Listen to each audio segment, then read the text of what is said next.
Bismillahirrahmanirrahim. Assalamualaikum warahmatullahi wabarakatuh. Kami dari kelompok 8, kelas 5A pada mata kuliah Elektronika Telekomunikasi akan memaparkan materi mengenai intermodulasi pada sistem radio dua arah. Sebelumnya saya akan memperkenalkan anggota tim kami terlebih dahulu. Ada M. Rizlan Tristansyah, ada Raffi Hadi Al-Ghazi, ada Rifa Fadli Ananda, dan ada saya sendiri yaitu Saska Amanda Saliha. Apa itu intermodulasi? Intermodulasi adalah kondisi ketika dua sinyal radio masuk ke alat yang tidak bekerja sempurna. Alat tersebut mencampur sinyal-sinyal itu dan menghasilkan sinyal baru yang seharusnya tidak ada. Intermodulasi memiliki dampak-dampak, yaitu menghasilkan sinyal baru yang tidak diinginkan, mengganggu komunikasi di frekuensi lain, menurunkan kualitas frekuensi, menurunkan sensitivitas penerima, meningkatkan noise floor, dan juga mengganggu sistem dan repeater sendiri. Ketika dua sinyal frekuensi masuk ke perangkat yang tidak linear, muncul sinyal-sinyal baru hasil pencampuran. Jenis pencampuran ini dikelompokkan menurut orde, di mana orde adalah jumlah koefisien pada setiap pencampuran.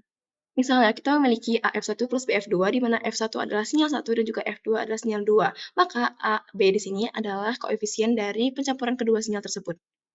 Orde-orde yang diketahui pada umumnya ada 3, yaitu orde 1 yang menunjukkan kondisi sinyal asli, di mana tidak terjadi pencampuran, sehingga tidak menimbulkan interferensi. Lalu ada orde 2 yang merupakan campuran sederhana, yang mudah difilter, dan juga orde 3, atau umumnya diketahui dengan IM3, yang merupakan sumber interferensi utama dari sistem komunikasi pada umumnya.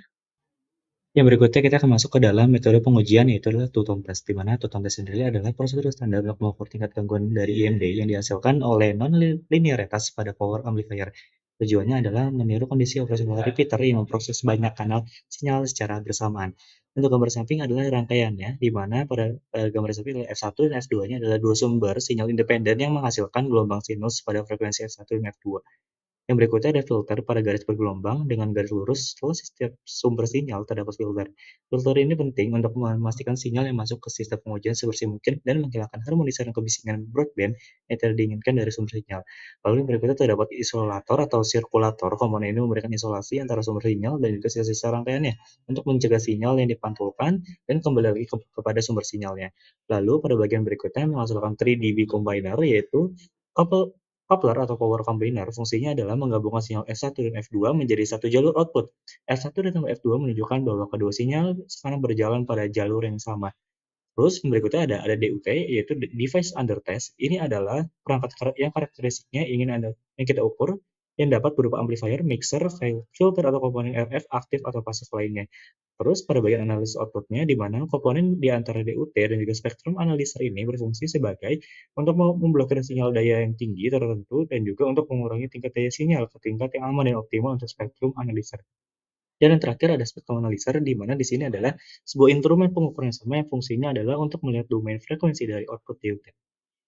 Berikutnya kita akan masuk ke dalam solusi kasus, yaitu ada notch filter dan juga duplexer. Notch filter di sini adalah sebuah jenis filter brand stop yang dirancang untuk memblokir atau membuang satu frekuensi spesifik yang sangat sempit. Di dalam karakteristik utamanya di sini memiliki key factor yang tinggi, artinya di area pemotong atau area tersebut frekuensinya sangat tajam dan juga fokus. Untuk responnya sendiri, grafik tersebut dapat merespon frekuensinya menyerupai huruf V yang di dalamnya seperti cakik atau celah.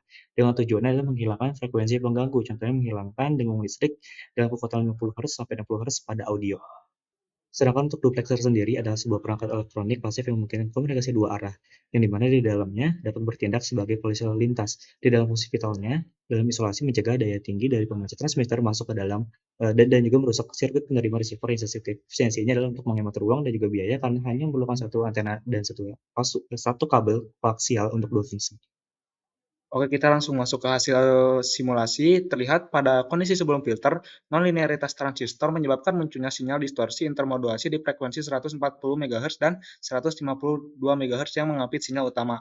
Setelah dilakukan filter, terlihat bahwa di frekuensi 149 Hz, sinyal intermodulasi berhasil diredam dan sinyal di frekuensi 152 Hz menghilang.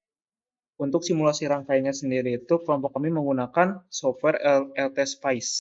Oke, di sini saya akan menjelaskan mengenai perhitungannya secara manual. Di sini ada 4 rumus. Rumus pertama ini untuk mencari lokasi nilai frekuensi hantunya, di mana kita telah mendapatkannya 152 MHz dan 149 MHz.